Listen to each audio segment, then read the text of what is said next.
Ok, c'est parti. Donc, on continue le 4e chapitre qui parle de l'interdiction du blasphème.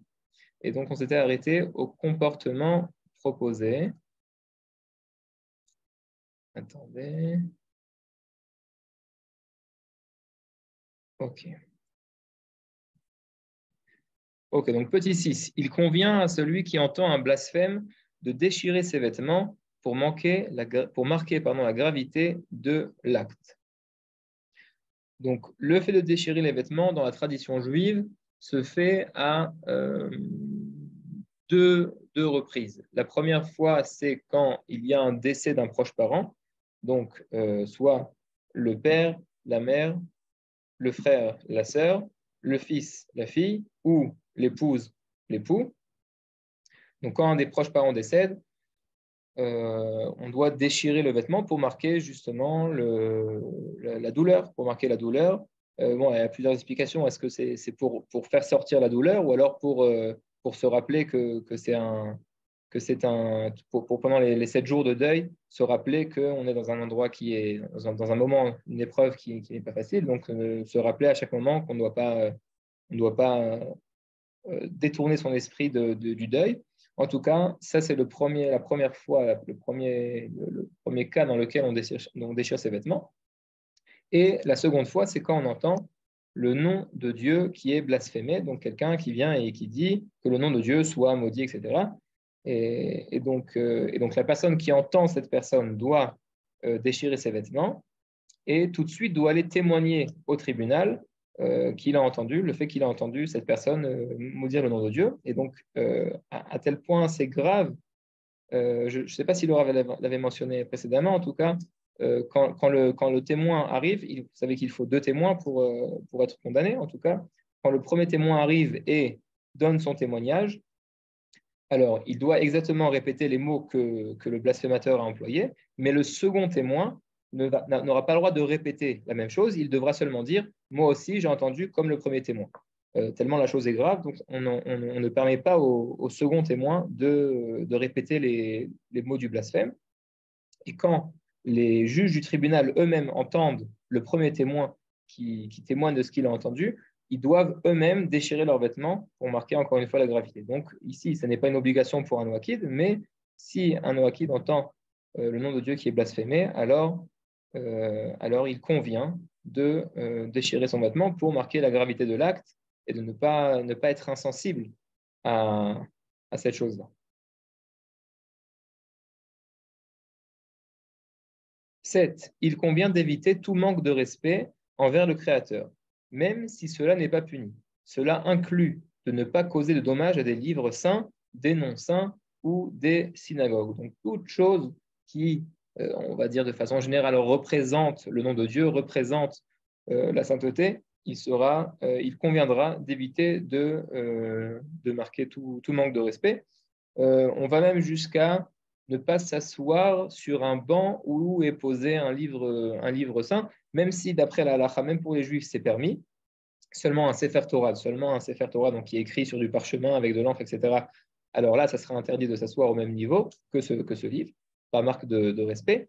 Et par exemple, si on a une Bible, alors on aura le droit de la poser sur la chaise sur laquelle on est assis ou alors sur le banc. Mais même ça, on fait attention. Les Juifs ont l'habitude de faire attention à ça. Donc, c'est pour ça qu'ici, le Rav le propose pour les Noakids. Donc, il convient de faire attention. Enfin, ça, c'est pas de causer un dommage, mais c'est pour vous montrer jusqu'à où ce respect arrive. 8. Il ne faut pas prononcer le nom du Créateur dans un endroit qui n'est pas propre ou lorsque l'on n'est soi-même pas propre ou qu'on est dévêtu. De même, il faut éviter de jurer en son nom sans nécessité, hors du tribunal par exemple, et à plus forte raison de jurer mensongèrement. Donc là, il y a plusieurs choses. Première chose, ne pas prononcer le nom du Créateur dans un endroit qui n'est pas propre. Donc quand on prie, il faudra faire attention que l'endroit est propre, qu'il n'y ait pas de mauvaise odeur. On ne prie pas à côté d'une poubelle, ou alors on ne prie pas dans un endroit où, quand on est en plein air et qu'il y a des excréments qui sont en face de nous, alors il faudra pas prier en face de ceci, mais que l'endroit soit propre puisqu'on mentionne le nom de Dieu. Donc même quand on mentionne le nom de Dieu, alors il faudra que l'endroit soit propre. Donc, ça fait partie du respect qu'on donne au nom de Dieu. Et quand l'homme lui-même n'est pas propre ou dévêtu. Donc, pas propre, ça ne veut pas dire qu'il n'a pas fait sa douche depuis quelques jours. Bon, s'il a une odeur qui est très forte, alors bien sûr, il conviendra de se doucher avant de prier. Mais propre, ça veut dire, être, être propre de façon générale, de ne pas avoir des habits qui soient sales ou des excréments qui sont collés quelque part sur le corps. Là, la halakha nous rentre dans les détails par rapport à ça, mais de façon générale, que le corps de l'homme soit propre. Ou alors, lorsqu'on est dévêtu, bien sûr, on ne fait pas une prière quand on est dévêtu, même si torse nu, si on veut réciter une bénédiction, par exemple la bénédiction avant de manger, quelqu'un qui veut manger une pomme et qui voudra réciter la bénédiction avant de manger une pomme, alors pourra le faire torse nu pour un homme. Par contre, la prière de la Hamida, c'est les 18 bénédictions qu'on récite quand on est debout à voix basse. Alors, il faudra, pour cette prière-là, être complètement vêtu. Ok, donc maintenant, en plus de tout ça, de même, il faut éviter de jurer en son nom sans nécessité. Ça veut dire que ce n'est pas seulement manquer de respect au nom de Dieu, mais ne pas le prononcer, même sans manquer de respect, ne pas le prononcer sans nécessité, hors du tribunal par exemple, et à plus forte raison de jurer mensongèrement. Donc là, vraiment, c'est un manque de respect puisqu'on utilise le nom de Dieu pour faire un mensonge. Mais même le prononcer sans nécessité, alors il conviendra de s'en empêcher. Bon, alors dans la halakha, pour les juifs, il y a plusieurs lois par rapport aux bénédictions. Quand on a déjà prononcé une bénédiction, est-ce qu'on a le droit de reprononcer une bénédiction? Est-ce que c'est considéré comme de prononcer le nom de Dieu en vain ou pas? C'est un dit commandement par ailleurs, de ne pas prononcer le nom de Dieu en vain. En tout cas, pour les Noachides, c'est seulement proposé, il convient de le faire. 9. Les sages ont dit, il y a 3 partenaires à la création de l'homme, son père, sa mère et le Saint béni soit-il. L'Écriture a mis au même niveau le respect des parents et celui du ciel. De plus, le respect et la crainte dus au père et à la mère constituent une valeur morale reconnue dans le monde entier. Il va sans dire qu'il est interdit de les frapper ou de les maudire. Donc, du respect du nom de Dieu découle le respect des parents, puisque le verset nous dit, nous met ensemble, dans le même verset, nous parle de la crainte de Dieu et de la crainte des parents. Et donc, c'est pour ça que la Gemara nous dit qu'il y a un lien entre les deux et que le respect dû au ciel doit être aussi dû aux parents.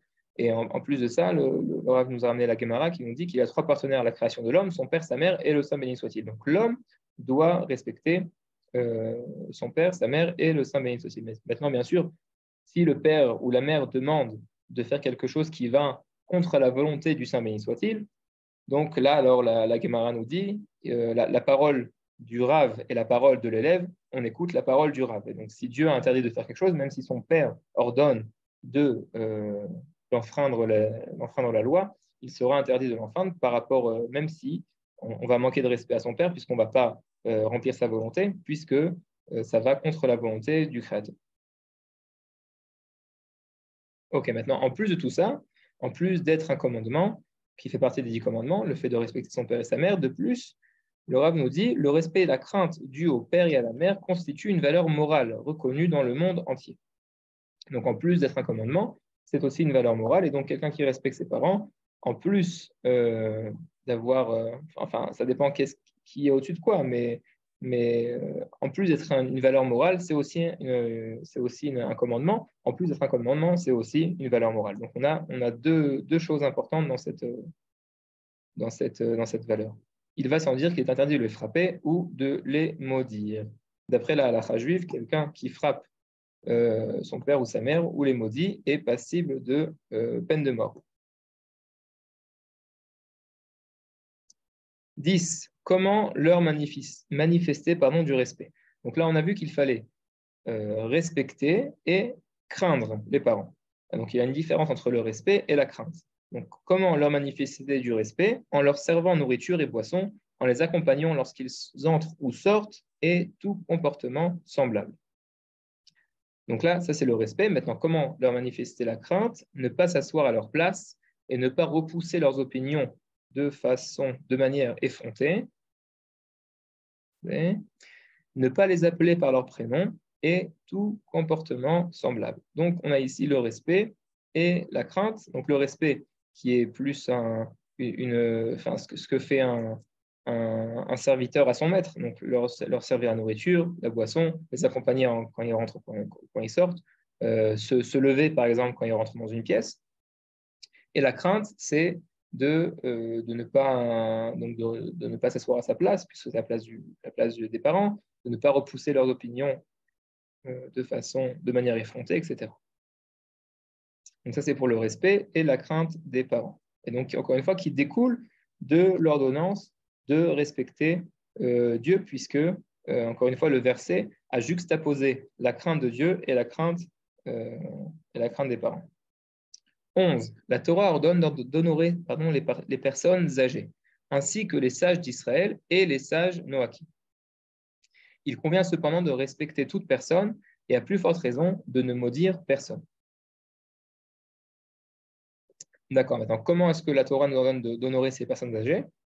Alors, un peu comme les parents, quand une personne âgée rentre dans une pièce, alors il faudra se lever par marque de respect. Bon, bien sûr, quand on est dans le bus et qu'il n'y a plus de place et qu'une personne âgée rentre, alors il faudra se lever. Mais ça n'est pas seulement ici une marque c'est pas un commandement de la Torah, c'est une marque de morale de céder sa place à une personne âgée. En tout cas, quand elle rentre dans une pièce, il faudra se lever, lui céder la première place quand on attend une queue, etc. Tout ça, c'est des marques de respect qu'on doit donner aux personnes âgées, aux sages d'Israël et aussi aux sages Noachim. 113, Talmud Bavli, Kiddushin et Mishneh Torah, Talmud Torah. Ok, petit 12. Bon, ça va vite parce que c'est des choses qui sont assez triviales et qu'en général, on a l'habitude de faire.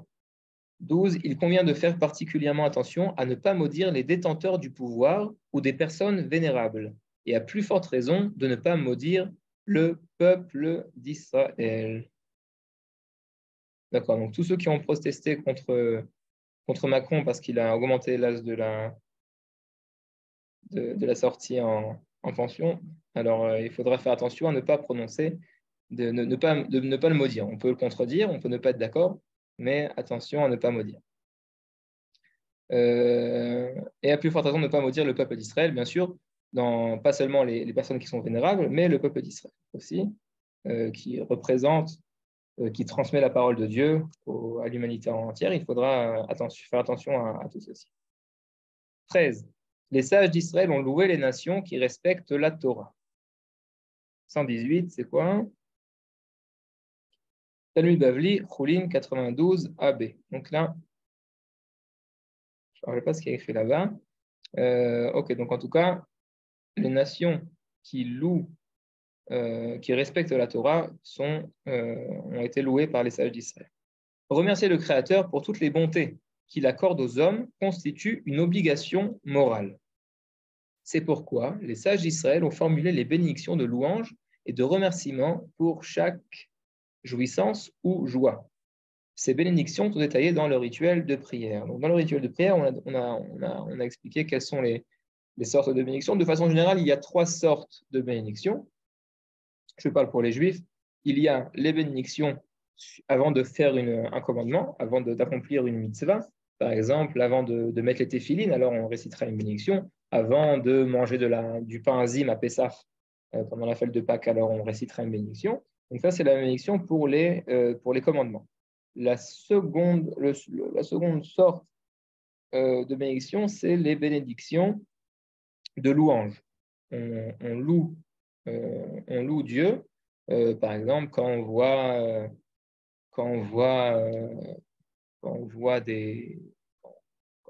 par exemple il y a un tonnerre, il y a un tonnerre dehors, alors on loue Dieu pour sa puissance.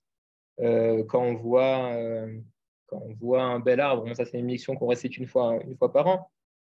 Ou alors la lune, la bénédiction de la lune, on remercie Dieu de nous donner tout le cycle du temps, etc. Donc ça c'est une bénédiction de louange pour Dieu. Et il y a, ou alors quand on voit la mer, quand on voit une grande mer, on récitera une bénédiction pour justement louer Dieu pour ses grandes et magnifiques actions. Et la troisième sorte, c'est les bénédictions avant de profiter d'un aliment. Donc avant de manger avant de manger tout aliment, il y a une bénédiction adéquate. Maintenant, de façon générale, la règle est qu'on doit réciter la bénédiction qui est la plus spécifique. Ça veut dire qu'il y a plusieurs sortes de bénédictions. Il y a la bénédiction sur les fruits de la terre, une bénédiction sur les fruits de l'arbre. Il y a une bénédiction sur tout ce qui ne pousse pas. Donc, par exemple, la viande ou les œufs, ce n'est pas quelque chose qui pousse. Il y a une bénédiction spécifique pour le vin. Il y a une bénédiction spécifique pour le pain. Chaque aliment soit rentre dans une catégorie de bénédiction, soit une bénédiction spécifique, puisque c'est un aliment qui est spécial, comme le vin, le pain. Pour le reste, ça rentre dans les catégories générales de bénédiction. Donc, il faudra apprendre toutes ces catégories pour un Noachide qui voudra réciter ces bénédictions. Et tout est détaillé dans le rituel de prière. 121, est-ce qu'on amène la page? Non. Dans notre rituel de prière Betolam, nous avons donné le texte adapté au Noachide. Donc, je vous invite d'aller voir là-bas le texte de l'émission et les lois qui vont avec. 15. Il convient de remercier par des bénédictions même lors d'événements douloureux, car ils aboutissent au bien. Alors, il y a une bénédiction quand on apprend le décès d'un proche parent. Quand quelqu'un apprend le décès d'un proche parent, il devra réciter la bénédiction Dayan Haemet. Baruch Ata Hashem, béni sois-tu, ou alors source de bénédiction, tu es notre Dieu, qui est le juge de vérité. Donc, quand on apprend une chose qui est douloureuse, on devra quand même bénir Dieu, puisque, en fin de compte, tout ça aboutit au bien. Même si, pendant le moment où ça se passe, c'est douloureux, ça fait mal, on ne voit pas forcément le bien, et c'est interdit d'aller voir une personne qui souffre et de lui dire, tu sais, en fin de compte, tu souffres maintenant, mais c'est pour le bien. C'est-à-dire qu'il y a un moment où la personne souffre, la personne n'est pas apte à recevoir des explications rationnelles, théologiques, ce que vous voulez, et il faudra donner la place à la douleur. Et donc, c'est pour ça que quand on va voir des endeuillés, de façon générale, la halakha nous dit qu'on rentre dans la maison des endeuillés, on s'assoit et on se tait. On attend que les endeuillés eux-mêmes commencent à parler. Et ça n'est pas la personne qui vient leur rendre visite qui va commencer à leur dire, écoute, tu sais, bon, on rejoint un petit peu le livre de Job qui nous raconte qu'il y avait une personne qui s'appelait Job, qui avait tout ce qu'il fallait. Il avait des garçons, il avait des filles, il avait un grand troupeau, il avait tout ce qu'il fallait. Et puis tout d'un coup, sa vie a basculé à 180 degrés. Et il s'est retrouvé avec plus rien du tout. Et puis, il y a trois amis qui sont venus le voir pour essayer de le réconforter. Et donc, un lui dit, écoute, tu sais, forcément, si Dieu t'a envoyé toutes ces épreuves, c'est que forcément, tu as dû faire une faute. Et l'autre lui a dit, tu sais, en fin de compte, tout ce que Dieu fait, c'est pour le bien, ne t'inquiète pas, ça ira bien. Et qu'est-ce que Job leur répond? Maintenant, je souffre. Maintenant, j'ai mal. Je ne suis pas ouvert à recevoir des explications qui sont rationnelles, qui sont théologiques. Maintenant, j'ai mal et donc il faut rendre légitime. Il faut donner toute la légitimité à cette période-là. Et puis après, bien sûr, la personne avance et commence à se poser des questions. Et là, elle est ouverte à recevoir ces explications. Mais pendant le moment où ça se passe, ça fait mal. Et donc, c'est pour ça que lors d'événements douloureux. L'événement est vraiment douloureux, mais en fin de compte, on récite quand même une bénédiction parce que nous avons la foi que, en fin de compte, c'est pour le bien. Et donc, c'est pour ça qu'il y a une bénédiction, même pour les événements qui sont douloureux. 16. Celui qui entend une bénédiction prononcée par autrui répond Amen, pour exprimer son adhésion à ce qui est dit. Il en est de même pour un juif qui entend une bénédiction prononcée par un Noachide, à condition qu'il soit évident qu'elle est adressée exclusivement au Créateur du monde. Donc, quand on entend quelqu'un qui prononce une bénédiction, on répondra Amen. Amen qui a deux sens en hébreu. Le premier sens qui est c'est vrai, je confirme ce que tu dis. Et donc ça, c'est le premier sens. Le second sens, c'est Amen. J'espère qu'il en soit ainsi. Qu'il en soit ainsi. Donc dans le futur, qu'il en soit ainsi. Donc c'est les deux sens que ça a en hébreu. En tout cas, ça prouve l'adhésion qu'a la personne à ce qui a été prononcé. Et donc quand quelqu'un, avant de manger une pomme, par exemple, prononce la bénédiction sur le fruit de l'arbre, alors la personne qui l'aura entendu répondra Amen pour dire, moi aussi, je suis d'accord avec toi qu'il faut remercier Dieu de nous avoir donné le fruit de l'arbre. Maintenant, il en est de même pour un juif qui entend une bénédiction prononcée par un noachide. Donc, ce n'est pas seulement entre juifs ou entre noachides. Donc, même un juif qui entend un noachide réciter une bénédiction, il faudra répondre Amen. Par contre, il faudra être sûr que ce noachide a adressé sa bénédiction au Créateur du monde et pas à une autre entité comme Jésus ou tout autre Dieu. Pareil pour un noachide. Si un noachide entend une autre personne, un autre non-juif, prononcer une bénédiction, il faudra qu'il soit sûr que c'est destiné à Dieu avant de répondre. 17. Il est louable de remercier Dieu de nous avoir donné l'existence lorsque l'on se réveille du sommeil nocturne. La formule d'usage est « Je te suis reconnaissant, ô roi vivant, éternel, d'avoir restitué mon âme avec compassion, grande est ta fidélité. » Donc ça, c'est la phrase qu'on a l'habitude de réciter au lever. Dès qu'on ouvre les yeux, avant de se lever du lit, avant de faire toute chose, on récite cette phrase pour remercier Dieu justement de nous avoir rendu notre âme. Le Talmud nous dit que le sommeil est considéré comme 1/60 de la mort. Donc en fait, l'âme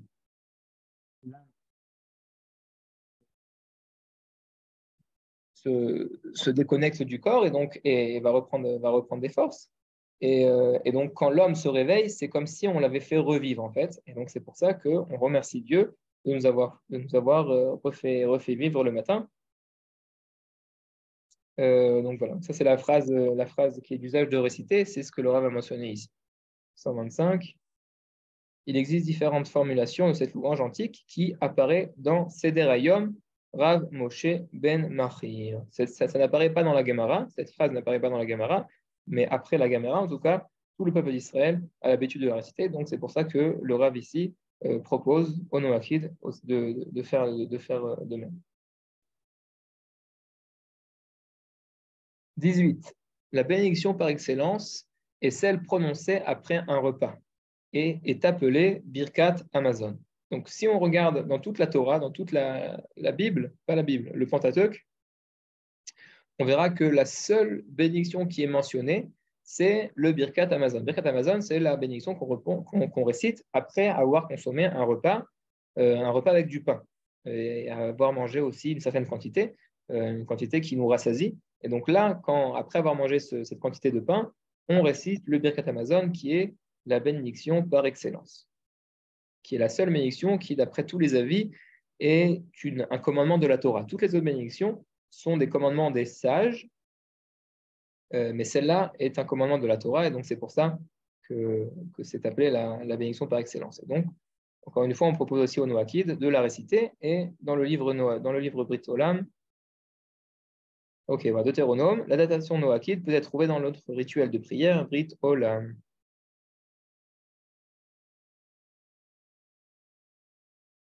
19. L'homme a la responsabilité de préserver l'intégrité du monde créé par Dieu. Le Midrash dit « Tout ce que j'ai créé, c'est pour vous que je l'ai créé. Prenez garde à ne pas abîmer ou détruire mon monde. » C'est pourquoi il est interdit aux Juifs de causer quelque dommage, que ce soit à un végétal, un animal ou au corps humain sans raison valable. Cette interdiction est connue sous le nom de « ne pas détruire ». Bal Tashrit, il convient à tout homme d'agir ainsi. Puisque bien sûr, le Midrash qui nous dit que tout ce que j'ai créé, c'est pour vous que je l'ai créé, donc c'est pour l'humanité entière. C'est pour l'humanité entière, et donc c'est pour ça que ça concerne aussi les Noachides et les non-juifs de façon générale. Et donc, c'est pour ça, il y a plusieurs règles dans ces lois. S'il y a en fin de compte un but, est-ce qu'on a le droit, c'est permis, par exemple, est-ce qu'on a le droit je ne sais pas si le Rav va en parler. Je pense qu'il va en parler un peu plus tard. Est-ce qu'on a le droit de castrer un animal? Je pense que le Rav en parle quand on va parler des animaux. Est-ce qu'on a le droit d'arracher un arbre fruitier ou alors un arbre qui n'est pas fruitier? Donc, toutes ces questions-là, il y a plusieurs détails. De façon générale, s'il n'y a pas de raison valable, ça sera interdit de le faire. Et donc, c'est pour ça il faudra faire attention à ne pas causer de tsar. Tsar, c'est de mal aux animaux. Tsar balechaim. D'après le Talmud, le fait de causer du mal à un animal sans raison valable, c'est transgresser un interdit de la Torah. Donc c'est pour ça qu'il faudra faire attention. Quelqu'un qui élève des bêtes ou alors qui a des animaux domestiques chez lui à la maison devra faire attention à ne pas leur faire de mal sans raison. Jusque-là, jusqu'à même, qu'il faudra leur donner à manger avant de se servir soi-même. Ça veut dire que quelqu'un qui a un animal à la maison devra donner à manger à son animal avant de manger son repas soi-même, justement pour ne pas risquer de faire mal à un animal. Bon, alors bien sûr, on va rentrer, on peut poser des questions par rapport à l'abattage rituel. Est-ce que les conditions dans lesquelles sont traités les animaux avant l'abattage, etc. De façon générale, en effet, tout n'est pas parfait, mais il faut savoir qu'en fin de compte, c'est pour l'homme. L'homme a besoin de manger de la viande. Je ne sais pas s'il a besoin de manger de la viande. En tout cas, c'est comme ça que les gens vivent aujourd'hui. Et donc, il faudra quand même mettre au point il faut qu'on ait des usines, il faut que ces choses soient possibles. Donc, même si en fin de compte, en effet, des fois, il y a du mal qui est causé aux animaux, en fin de compte, c'est pour servir l'homme. Et donc, ça ne sera pas de façon générale interdite, même s'il faut s'efforcer de réduire au maximum, tout ça. D'ailleurs, il faut savoir que l'abattage rituel est la façon d'abattre l'animal qui est à travers lequel la bête souffre le moins. C'est-à-dire qu'on coupe d'un coup la trachée et l'œsophage, et en même temps on coupe aussi les deux veines qui amènent le sang au cerveau, et donc la bête meurt de façon très rapide. C'est plus rapide que la mort par balle, de tuer une bête par balle. La question s'est posée par rapport au choc électrique. Est-ce qu'on a le droit de tuer une bête par choc électrique? Ou alors, il y a des rabbins qui ont proposé même d'abord de choquer la bête et puis après de la battre. Bon, ce sont des discussions de sommité rabbinique. De façon générale, ça n'a pas été permis. En tout cas, l'abattage rituel est vraiment l'abattage qui fait le moins possible souffrir la bête.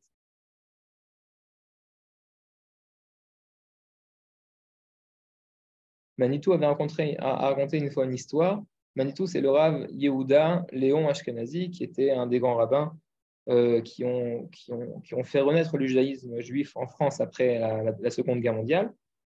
Il a raconté une fois qu'il avait organisé un camp de vacances en Kabylie.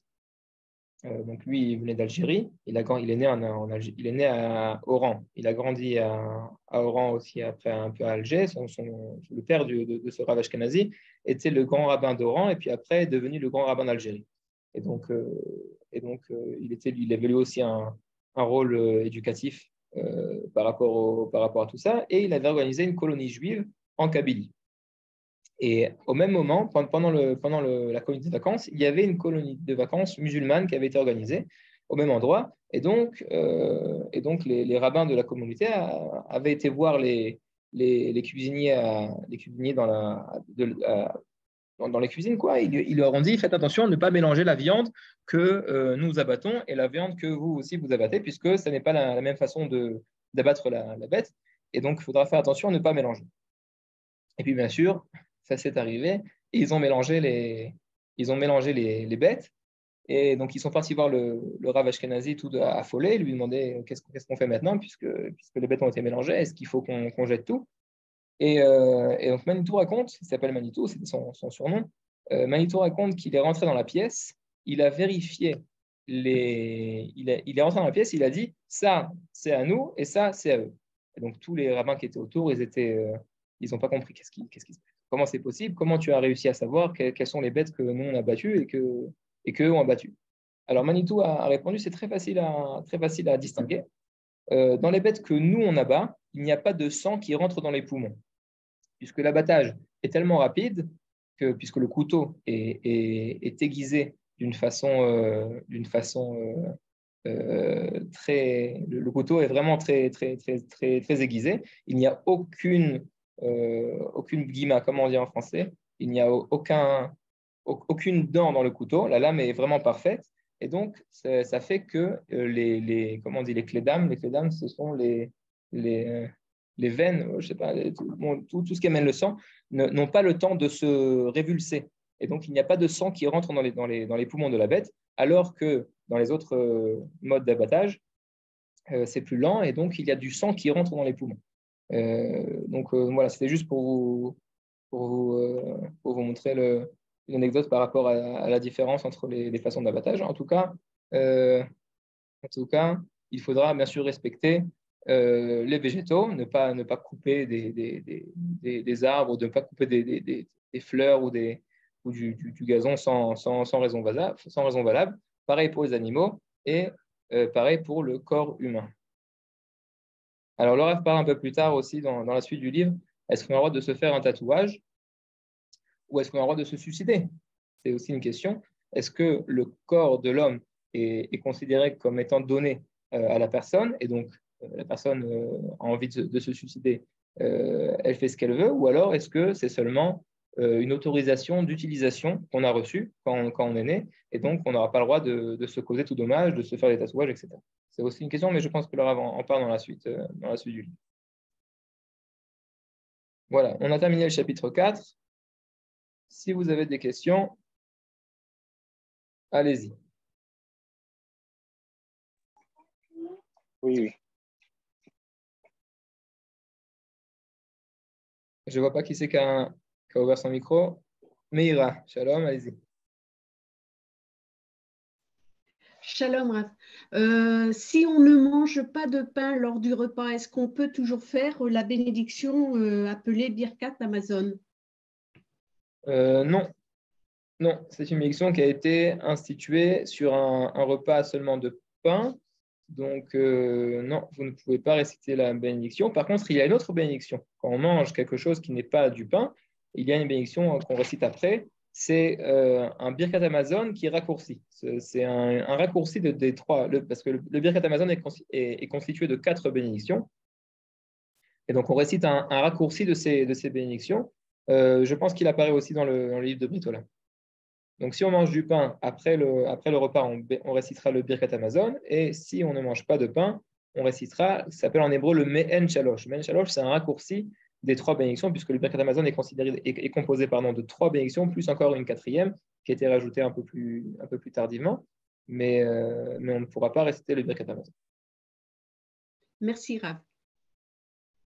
Lucie. J'avais une question, je reviens un peu au début des lois qu'on a vues ce soir. Quand j'étais plus jeune, il y a à peu près 10 ans, j'avais fait des brouillons, d'études de brouillons avec les noms de Dieu. Je ne savais pas que c'était fortement déconseillé de les écrire en entier. Sachant que ce sont des brouillons que j'avais tout réécrit au propre et cette fois-ci en étant bien de les écrire en entier. Je voulais savoir que ce que je vais en faire de ces brouillons, sachant qu'il est interdit de détruire un nom de Dieu. On m'avait dit qu'il fallait les enterrer, mais c'est vrai que comme en Île-de-France, c'est un peu compliqué de les enterrer. Je voulais savoir s'il n'y avait pas une autre manière Enfin, je ne sais pas trop quoi en faire de ces brouillons. Je les ai gardés d'un côté, mais c'est vrai que ça prend un peu de la place. Alors, si vous ne pouvez pas les enterrer, je vous propose de les amener dans une synagogue qui est dans les alentours. Vous leur dites, voilà, ce sont des papiers sur lesquels j'ai écrit le nom de Dieu, donc eux sauront quoi en faire. Donc, de façon générale, chaque synagogue a un tas de papiers qu'ils ne jettent pas, qu'ils amènent à la Geniza, comme ça s'appelle. Maintenant, je ne sais pas en France comment ça marche. Est-ce qu'il y a des containers qui sont dédiés à ça? En tout cas, à mon avis, si vous allez à la synagogue qui est la plus proche de chez vous, ils sauront quoi en faire. D'accord, merci beaucoup. Nico, shalom. Shalom Rav. J'avais une question par rapport à le fait de ne pas causer du tort à la terre, aux animaux, à la nature, etc. J'avais entendu une fois un rabbin de communauté qui avait dit que l'engagement écologique, par exemple, actuellement on en entend un peu partout parler, c'est pas forcément le combat du peuple juif, c'est pas la mission du peuple juif. Il y a d'autres missions pour le peuple juif, et que ça, c'est une mission particulièrement qui peut être prise en charge par les nations. Le fait effectivement d'aller défendre la planète et d'essayer par tout moyen de se montrer résilient, d'avoir une attitude respectueuse par rapport à la nature et aux animaux. Ma question est celle-ci. Qu'est-ce que vous pensez de cet avis de rabbin? Et d'autre part, qu'est-ce que vous pensez de cet engagement par rapport à l'écologie? Est-ce que c'est quelque chose qu'un Noiride peut ou doit prendre sur soi de s'engager concrètement dans ce type de démarche, dans ce type de combat? Ou est-ce que c'est quelque chose d'accessoire dans sa vie de tous les jours? Il peut faire attention, mais sans forcément avoir un engagement rigoureux, personnel et profond. Exactement. Je pense que dans la fin, vous avez touché le point. Il y a une différence entre transformer cette chose en mission et respecter dans la vie de tous les jours, essayer de faire attention à ne pas causer des dommages. En effet, le rôle du peuple juif n'est pas de s'occuper de l'écologie et de sauver la planète, même si c'est une chose qui est noble.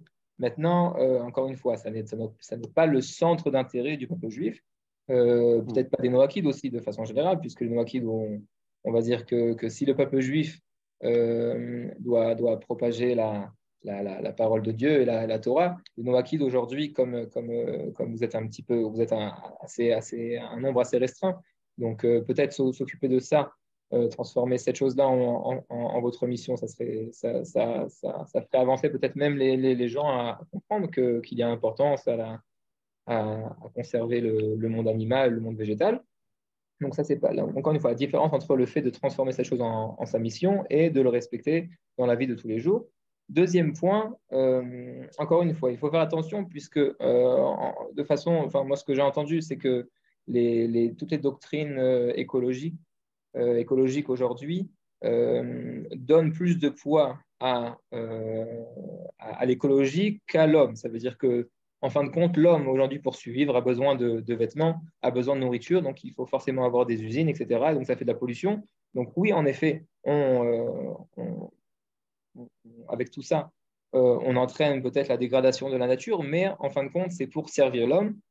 Donc bien sûr, il faudra faire attention à ne pas commencer à abuser de ces choses-là, mais il faut faire attention où est-ce qu'on met le principal et est-ce qu'on met ce qu'il y a autour. Donc le principal, c'est l'homme. Il faut aussi garder la nature, mais ça ne peut pas venir sur le compte sur le compte de l'homme. Maintenant, bien sûr, je vous accorde qu'il y a plein d'usines qui sont créées pour fabriquer des choses qui ne sont pas forcément dans les besoins premiers de l'homme. Et donc là, il faudra réfléchir, est-ce qu'on va acheter les produits de cette usine pour essayer de marquer un petit peu le fait d'être contre cette chose, mais bien sûr faire attention à garder les priorités. L'homme a la priorité, après il y a le monde végétal, le monde animal et le monde végétal. Une seconde chose, c'est faire attention quand on rentre dans un mouvement comme ça, c'est en fin de compte, quel est le but de ce mouvement? Ça veut dire que d'après ce que je vois aujourd'hui, les mouvements écologiques, de façon générale, sont liés aussi avec tous les mouvements progressifs qu'il y a dans nos sociétés. Et donc, il faut faire attention à ce que le fait de se joindre à un mouvement comme ça ne renforce pas des choses aussi qui, en fin de compte, vont contre la Torah. Bon, après, c'est chacun. Enfin, ça veut dire que là, je monte des questions, il faudra y réfléchir, mais de façon générale, c'est ce que je pense. Merci. Jacob, shalom Jacob. Shalom. J'ai une question sur les bénédictions. c'est écrit dans Shalom. On peut dire Amen si la bénédiction, c'est vers la créature. Voilà. Mais mon question, c'est euh, pour savoir ça, euh, comment est-ce qu'on peut savoir ça? Et dans les bénédictions, on peut changer les mots, on peut adapter les mots ou c'est la formulaire qui signifie qui s'est dirigé vers l'Éternel, comme en hébreu, Baruch Atah, etc. Ou- Ok, ouais. alors, comment est-ce qu'on sait si la personne destine ses bénédictions à Dieu ou pas? De façon générale, si on connaît la personne, alors on sait. Si on ne connaît pas la personne, dans la situation d'aujourd'hui, la plupart des personnes ne sont pas noakides. Donc, on ne sait pas, en général, une personne qui fait une bénédiction n'est pas athée. Donc, la plupart des chances, c'est que ça soit destiné vers Jésus ou notre entité ou un autre Dieu. Et donc, à ce moment-là, il ne faudra pas répondre. La seconde question, est-ce qu'on doit réciter exactement les mots de la bénédiction ou alors est-ce qu'on peut modifier? Non, on ne peut pas modifier puisque le Talmud nous dit qu'une bénédiction est... on n'a pas le droit de changer en fait l'ordre des mots que les sages ont institués. Et chaque bénédiction doit comprendre le nom de Dieu et mentionner aussi sa royauté. Donc, Baruch Ata Hashem Elokeinu Melech Haolam, on mentionne aussi la royauté de Dieu. Donc, c'est pour ça que le Rav Cherki a adapté les bénédictions de façon, pour les Noachides, qui gardent les règles du Talmud. Donc, c'est pour ça qu'il faudra réciter les bénédictions ou toute autre adaptation. Ce n'est pas seulement l'adaptation du Rav Cherki, mais une adaptation qui aura été écrite par un rabbin qui respecte les lois, les règles de la bénédiction. Juste une question encore au sujet des bénédictions. Euh, dans Brit Shalom, je pense qu'il n'y a pas une bénédiction pour étudier la Torah, mais je ne suis pas certaine. J'ai manqué quelque chose, mais parce que dans la bénédiction pour les Juifs, c'est le fait que Dieu a donné la Torah vers les Juifs, voilà, vers Israël. Mais pour moi, j'ai lu, j'ai lu, euh, oui, est-ce qu'on peut adapter ça ou on doit demander Est-ce qu'un Noachide peut réciter la bénédiction sur la Torah quand il étudie les 7 commandements des Noachides? C'est ça la question. oui. C'est une très bonne question. Il faut que je vérifie. Je ne sais pas si le Rav Shaki l'a traduit. Vous dites que le Rav Shaki n'a pas traduit dans le livre Brit Shalom. Brit Oui, Olam, pardon. j'ai demandé à les autres dans le groupe mais je n'ai pas cherché moi-même. Mais je pense que oui. Oui. Ok, alors il faut que je vérifie dans le livre. En J'ai tout pas cas, c'est trouvé, une très bonne pardon, question. Comment? oui. J'ai pas trouvé effectivement, mais peut-être que j'ai pas tout lu, mais il me semble qu'il n'y a pas il n'est pas cité de bénédiction avant de commencer à étudier. Nous, on la récite le matin. Dans les bénédictions du matin, on récite une bénédiction sur l'étude de la Torah. Ce n'est pas à chaque fois Ah, qu'on d'accord, ouvre un oui. livre qu'on la récite, même si à chaque fois qu'on ouvre un livre, il y a une petite, c'est pas une bénédiction, c'est un petit passage, une petite prière à réciter, mais en général, on la récite le matin. Si vous attendez une seconde. Oui. Effectivement, ça, on l'a pas. Alors,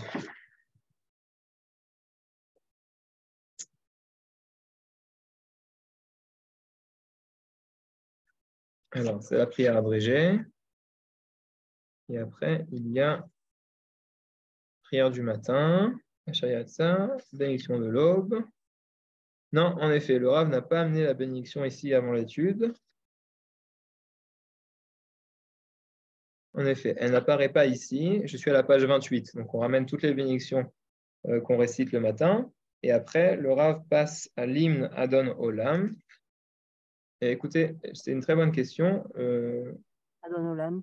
La semaine prochaine, je vous amènerai la réponse avec l'aide de Dieu. Merci beaucoup. Est-ce qu'un Noachide a le droit de prononcer la bénédiction Oui, des 7 commandements, par exemple? Parce que l'étude de la Torah, il n'a pas été ordonné. la bénédiction avant d'étudier la Torah, c'est une bénédiction des commandements. On a un commandement d'étudier la Torah, et donc on récite une bénédiction avant d'accomplir ce commandement. Maintenant, les Noakim n'ont pas été ordonnés d'étudier la Torah, mais les 7 commandements, apparemment, ils ont, oui, été ordonnés de les étudier, puisque s'ils doivent les respecter, il faut qu'ils les étudient. Donc, est-ce qu'il faudra réciter la bénédiction à ce moment-là? C'est une très bonne question. J'essaierai la semaine prochaine de vous amener la réponse.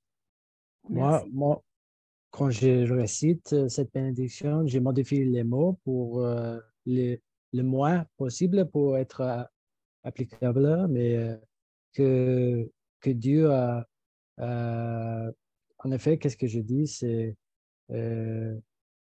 Asher Kidash ta Yisrael b'mitzvotav v'tiva hem al divrei Torah. Intéressant. Je ne sais pas. Je poserai la question à Rav Cherki. OK. Merci.